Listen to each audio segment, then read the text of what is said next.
Good morning, everyone. Welcome to the Smashi Business Show. I'm Ward Ahmed. And I'm Abdul Majid. And it is the 17th of January today. We are at the end of the week. How are you feeling? I just realized we're both wearing black. Oh! I just saw the monitor and I was like, oh, black. Okay, we're aligned today. We're aligned. Yeah, and it was a very boring day yesterday as well. Oh.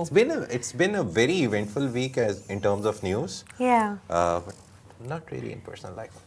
Everything Not a is personal usual. life? Yeah. nothing. Really? You know, Majid, it's not a personal life, but a tea life for me. Can I tell you something about myself? For me, the most important part of my day, it's not even getting in like my social life. It's actually having my tea with biscuits.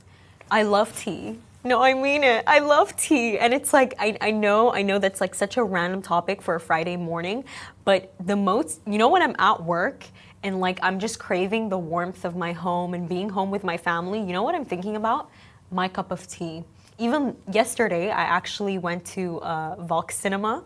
You know, we were collaborating with them, and you know what was going on in my mind the entire time? I can't wait till I have my cup of milk tea when I come home with my digestive chocolate biscuits. I didn't end up having it because I got home a bit late, so I just ended up going to sleep immediately, and I woke up in the morning and I made it. And let me tell you, the happiness that it gave. I'm in such a good mood, and tea is so good. Like, oh my, just sitting alone, getting your tea out, getting your biscuits out, and I feel like honestly, the people watching are probably like, she's such a grandma. Like that's what she enjoys doing. No, seriously, I mean it. Like, you know, Majid, I've never been one of those people who enjoys going to parties, gathering.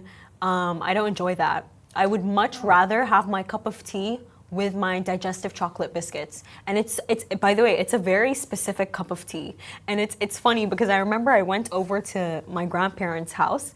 I hadn't visited them in a while. And they were like, Ward, like, you know, what tea do you want? Just context, my grandparents are based in Abu Dhabi, but I was sitting with them, they were like, what tea do you want? And you know what I said, Majid? I was like, can I please have a cup of red tea with hale, with cloves, and with mint, please? And they were like, girl, that is such a specific order out. And with cinnamon sticks, please, too. Yeah, I love my tea. No, nice. Really. I think my mom influenced me. Like, she did something there. But, oh, you know what I was thinking about? Tea is a big business also. I love tea. Yeah. I love tea it's so like much. One of the biggest exports, like it's the biggest export from Kenya. A lot of African countries, which are like greener African countries. Kenya has one of the biggest markets. Yeah. And and Sri Lanka also apparently has a very big market because a lot of my friends who went to Sri Lanka, usually they go there and they buy a small tea plantation and they plant it and all that. That's nice. So it's kind of an experience that you have. Have you gone to TWG? No. Oh my God, Majid. Their tea options that they offer. You know, they have, obviously they offer the normal options like English tea, all that good stuff, but they have stuff like, it's like caramel tea, vanilla bourbon tea, New York tea, India tea, and they like, and Moroccan tea, and I cannot even describe it to you. It is so many, jasmine queen tea. Yeah, I am well versed in everything tea. Nice. Teas, I truly believe tea is like the love of my life. I would never replace her for anything. But no, we should do a story on UAE and tea. We should. Karak is a phenomenon here. It has a whole economy. It's part of one economy. Like you can get it for 1 dirham. You can get it for 30 dirhams. 30 dirhams? Yeah, there's like expensive Karak. Where is that? There's a gold something. I saw a restaurant story that they gave a gold like the gold paper kadak for some 1,500 dirhams or something. So yeah, kadak is a phenomenon in this region and it has a long business mind. You can do probably a PTC or FTC about it. No, this it's a very is interesting crazy. topic. Yeah. Oh, Yeah. Because you know, for me, there's this one karak place I've been going to since I was like a kid with my dad because my dad loves karak. It's my favorite part of South Asian culture. Honestly, what you guys have created, man, some really good tea. Yeah. But basically, it's a shop. It's in Al Hudayba. I forgot the shop's name because I go with my dad and I don't get down. He does. But point is that, what's it called? It was 1 dirham. It's 1 dirham if you get up and go get it yourself. If the guy does come to your car, it's 2 dirhams. And Majid, it's such good tea that, I see cars like parked there. Bro, the plate says Saudi Arabia. What? And I remember looking at my dad. I'm like, Dad, he came all the way from Saudi Arabia for this qarak. And then my dad went to speak to him, and they had a good laugh. And my dad told him what I said, and he was like, man, it's just really good qarak here. Imagine he drove all the way from Saudi to Dubai, Al Hudayba, just to get this qarak. That is, but honestly, No, I get not it. I do get it. A lot of people who come, like one of my wife's friend, Yeah. she, her husband, and the 3 kids, they whenever come from Saudi, they come by car, and yeah, whenever they come, they're like, we need karak, and I'm like, okay, you get it in Saudi. They're like, no, they don't make it like UAE. Yeah. So yeah, it's a phenomenon. So It's yeah, so people who come good. here by road or even when they travel here, they'll love to. It's Get so a piece of the good. karak. No, really, it's such a honestly, like, Majid, this is why I love South Asian culture so much. Really, the tea that you guys have, it's insane. Just recently, I had a friend who went to Kerala in India, and they brought me back this tea in this box that had this like elephant on it. Oh my God, Majid, it was such good tea. It was amazing tea, But anyways, enough conversation. Let's get to our topics for today. Our first one, it's a really big one. It's everyone's favorite player, honestly, is what I would say. Ronaldo has just renewed his contract with Al Nassr, but not only that, even something more special. He has been offered 5% ownership of the club.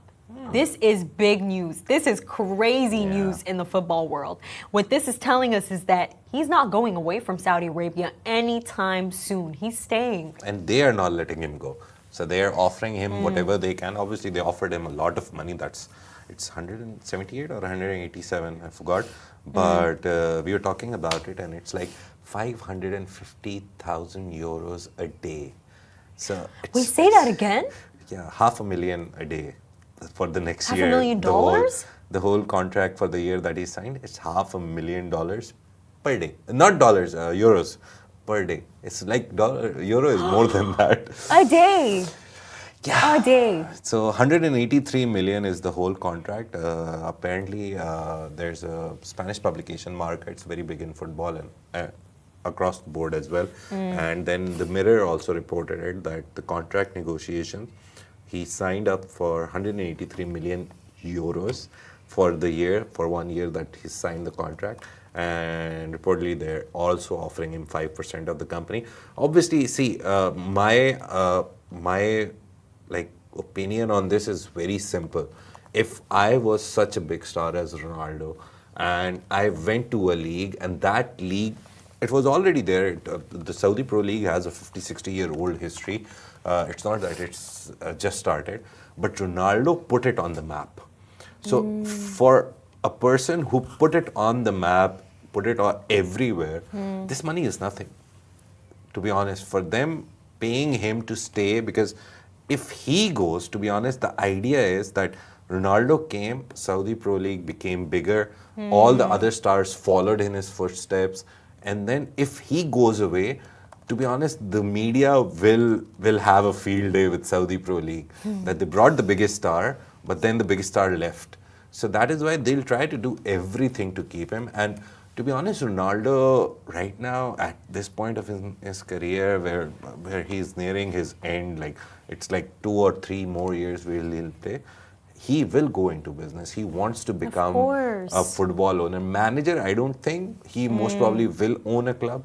And getting 5% stake in the club, which he put on the map, it's the best thing. That's crazy. And him having that stake, what that means is not only does he have ownership of the club itself, but he can gear them towards certain decisions. And I find that so interesting. But other than that, with Ronaldo, what I love the most about this man, Majid, is that this man, he honestly, I'm really sorry about that. He goes after his passions. I remember I once heard him saying that, the day that I don't enjoy playing football anymore, that's the day that I will stop playing football. That's what's so amazing about him. It's that, you know, he has a vision and he's gonna execute it. And honestly, like, you know, I'll never forget watching his games ever since I was a kid with my dad, Majid. My dad is like hardcore Real Madrid, and I was Barcelona. I think it was the fact that I just liked the blue color at that time. But point is that I watched his games, and this is a person who, the reason why they have this career, the reason why they're being paid 500,000 euros a day by Al Nassr is because of the fact that his dedication, you know, the amount of dedication that he has. You know, something that I always believe is that you can have natural talent. You can absolutely have natural talent. But what's going to take you far is the amount of work that you put in, the amount of dedication that you put in. And that's what Ronaldo has done throughout his career. Constant dedication, constant work. And it's, you know, to me personally, you know, don't get offended if you don't agree with me, but to me, one of the greatest players I've ever seen play is Neymar. I truly think it's Neymar, but I don't Messi, think. Not Ronaldo. No, I think it's Neymar. Even like watch Neymar play when he actually plays. Like look at that footwork. His footwork is insane. Everything he makes football look like an art. And That's what all Brazilians did. But I it's guess you were beautiful not in the era of Ronaldinho. You would But I have saw never him. talked about Neymar, like best magician with the ball in the world. I'm not talking about football skills, goal scoring skills, but Yeah. the best person who had like magic in his feet to ever touch the ball was Ronaldinho. Again, opinion. And I The saw world his may differ, videos. yeah. No, really. I even Ronaldinho, I saw the videos of him playing. Yeah. But I think for like our current century, our Yeah. current generation, seeing Neymar Neymar play, is the new especially thing, yeah. when he was with Barcelona, when he was playing Yeah. with Messi and Suarez, it was, oh, imagine it was so good. Just seeing the way he would.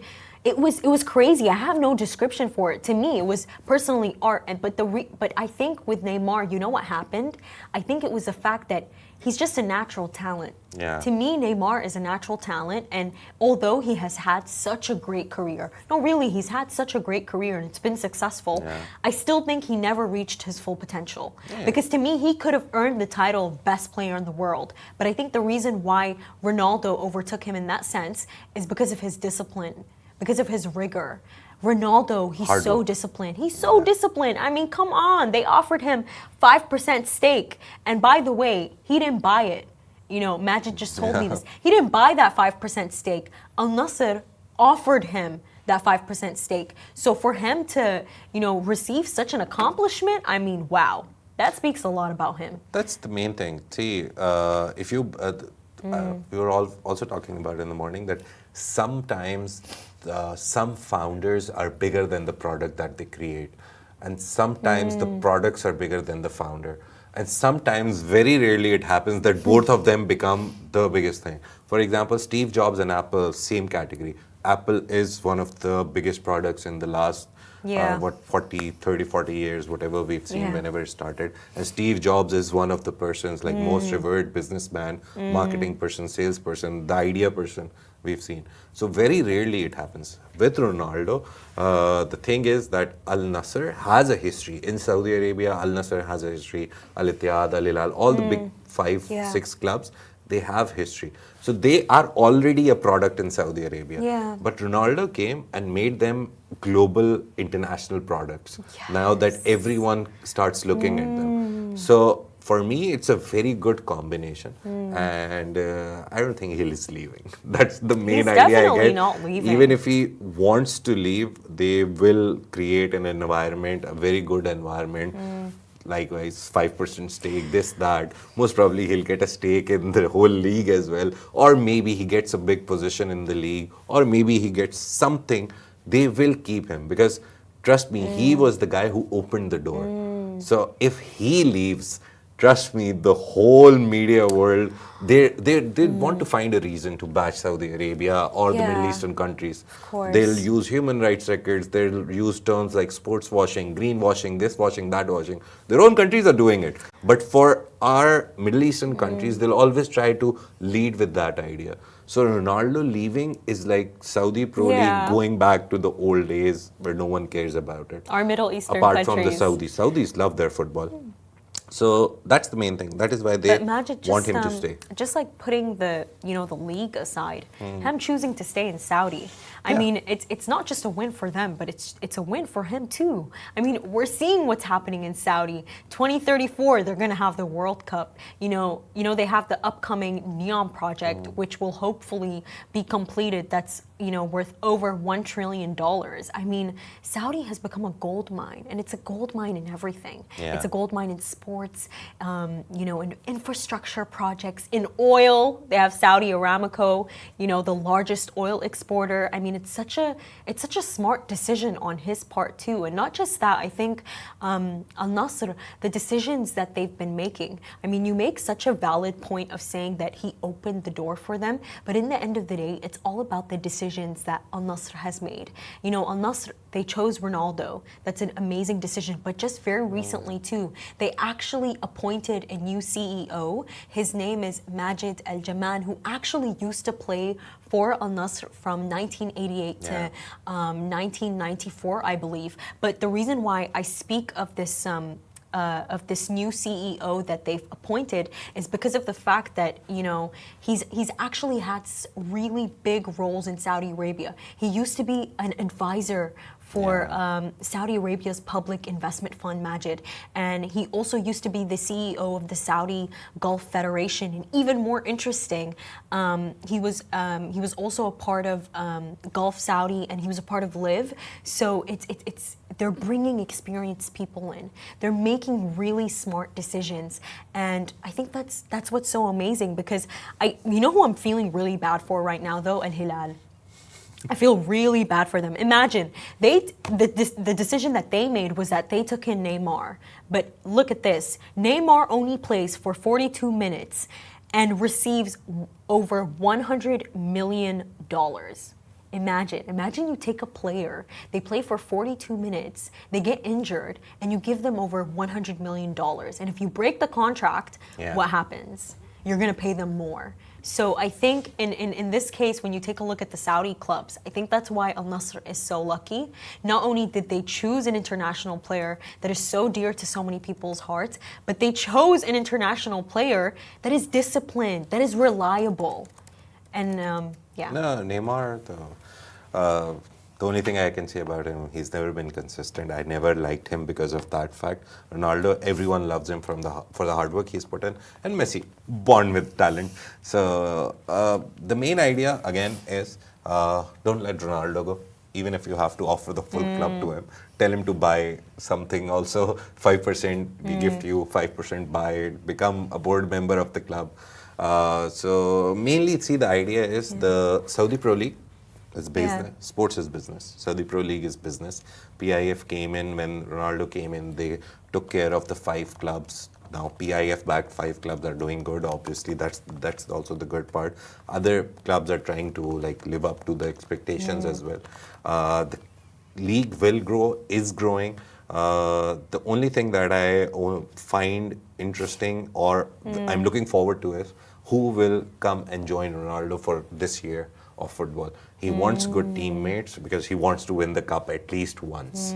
He wants to win the league at least once. He's a winner. He hates coming third or second. So that's the main idea that I'm looking forward to in footballing terms. In business terms, he's getting the money. He's enjoying life. He is And trust enjoying me, life. right now, with the world talking about UAE, Middle East, Saudi Arabia, all these places growing and becoming the safest places, they're already the safest places right now in the world, according to me at least. But him enjoying life without any restrictions, enjoying the safety, Saudi tourism is so much better than 10 years before. Yeah. So he has everything. And he can travel anywhere. So Of for a course. holiday, he can always go wherever he wants, but he always comes to Saudi. So that's the good part. Yes, and for our second topic of the day, now next week, Monday, Trump is going into power. He is finally going into his second term. It's finally happening. But how is this actually going to impact the Middle East, and how is it specifically going to impact Saudi Arabia? This is what we're going to tell you. Now, let me tell you about the key highlights between Saudi and the U.S.'s relationship. Bless you. So, Saudi Arabia's public investment fund actually holds stake in major U.S. companies like Uber, Meta, and Lucid Motors in terms of energy investments. The kingdom actually owns the largest U.S. refinery in Port Arthur, Texas, and has deep-rooted trade connections there. And finally, a substantial portion of U.S. exports to Saudi Arabia actually compromises defense equipment. So from this, we can see that Saudi Arabia, it already has a relationship with Trump. They have a really strong relationship going on there. I remember the very first time Trump became president, the very first foreign visit was Saudi Arabia. And it was, it was very interesting for a lot of people. Everyone was taken back by the decision. But I remember correctly, he came back with nearly a $3 billion contract of like defense material, like jet aircraft, blah, blah, blah. So that's the idea of Trump. He is a businessman at heart. Politician, he is like a secondary or a tertiary level. On the primary level, the best, like the deepest level, he's a businessman. And he loves Saudi Arabia because they are spending. They're spending throughout the world, and they just bought Heathrow Airport stake. They've done so much in America that he knows that these are the money makers right now, and I need to be in good terms with them. The only problem is that the promises that he made during his election campaign, he also has to live up to them. And those promises eventually affect the business relationship with a lot of countries. A lot of promises that I'll increase the tariffs. He wants to stabilize the dollar. He wants to make the dollars stable. For that, he'll have to put taxes on everything. So everyone deals with them, pays more tax to come in and sell in the country. So that way, obviously, Saudi will keep exporting their stuff to the US. UAE will keep exporting their stuff. The whole of Europe will keep exporting their stuff to US. So for him, the idea was that whoever wants to come and sell in my country, I'll put more taxes on you and then take that tax and make my countrymen or the people who voted for me and who didn't even vote for me, make their lives better. The MAGA theory, make America great again. So that is his idea. But if he implements it, obviously, he'll have to kill the business dealings that he has with all these countries on the personal level and political level as well. Yeah, and so we saw... it's going to be really tricky for him. You will. Yeah, the first time he came, no one had any expectations from him. They're like, oh, he'll just stay 4 years. He won't know what to do. He did a lot.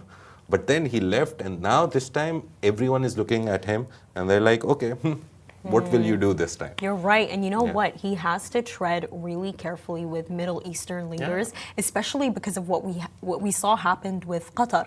So essentially what happened with Qatar is that they were selling liquefied natural gas to the European Union. But what the European Union was doing was that if you were producing anything that's not using sustainable practices, a 5% tax was applied to you. But it was very ironic considering the fact that the European Union was actually purchasing that gas from Qatar. And what ended up actually happening is that Qatar actually spoke out against this, and that, don't buy it if you're going to be taxing us on it. So, it's going to be interesting to see what Trump does, how he, divides this up, what he's going to do with the Middle East. But it's so funny that you mentioned that his first visit was to Saudi Arabia, Majid, because remember that video that went up on Smashi Business that I did, where Trump was he was showing this business plan This is nothing for you. To the Saudi prince, and he was like, this is peanuts for you. This is peanuts for you. And honestly, it's no surprise that he made them his first visit because of the amount of wealth, the amount of capital that's in Saudi Arabia.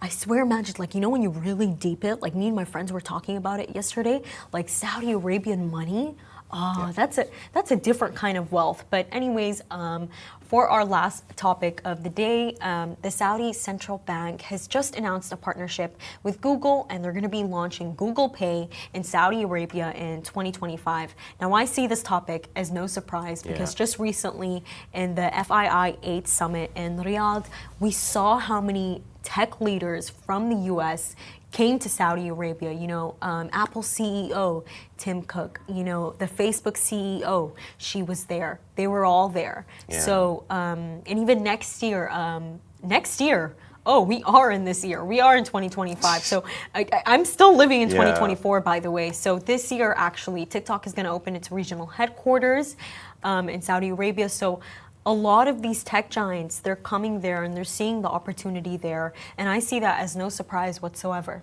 Yeah. The main thing is they're getting another payment option. Apple Pay is there already, I guess. And now Google Pay is coming. Yesterday, I read a report. Today, on our social media, you can see I'll do a video on that. They're planning to move away from money. So they're going cashless around 70%. That's the target. So 70% of Saudi Arabia and 80% of UAE, they're trying to get cashless by the end of this decade. Let's see.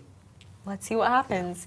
And have a lovely weekend, everyone. It's Friday. Enjoy your weekend. Rest well. This is Smashi Business Show, a Smashi Business production under the Augustus Media Podcast Network. You can find our newsletter on Smashi TV and make sure to follow us on all our channels. Thank you so much for watching. Have a lovely weekend.